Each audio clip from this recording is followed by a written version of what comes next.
For our next problem, we have an equation to solve. We have 5x to the 3/2 power minus 10 is equal to 0. Now remember, we're trying to solve for x, so we want to isolate x. So first, let's add 10 to both sides of this equation, and we'll have 5x to the 3/2 power is equal to 10. Next, let's divide both sides of this equation by 5. When we do that, we'll have x to the 3/2 power is equal to 2. Now, we're trying to isolate x, so what we need to do is take both sides of this equation and raise it to the 2/3 power. The reason we're raising both sides to the 2/3 power is because of the rules for exponents. Remember, when you have a base raised to a power, raised to another power, you multiply those exponents.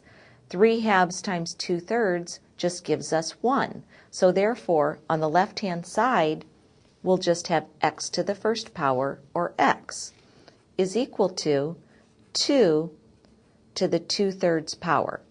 Now, when we raised both sides to the 2/3 power, we were really taking the cube root and then squaring. That's what rational exponents do.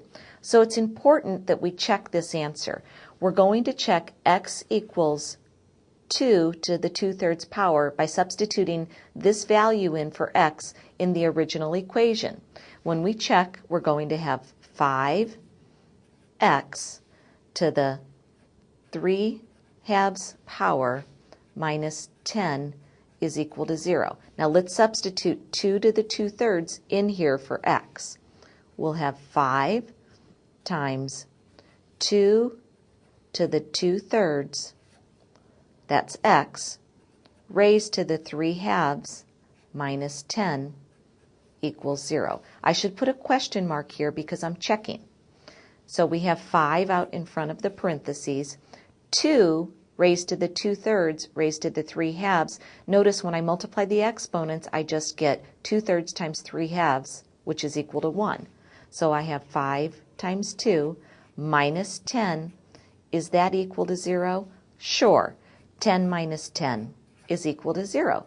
So that was true. Therefore, I can say that my solution set is the set containing 2 to the 2/3 power. Just as a side note, 2 raised to the 2/3 power, which is our solution, is approximately equal to 1.59 on a calculator.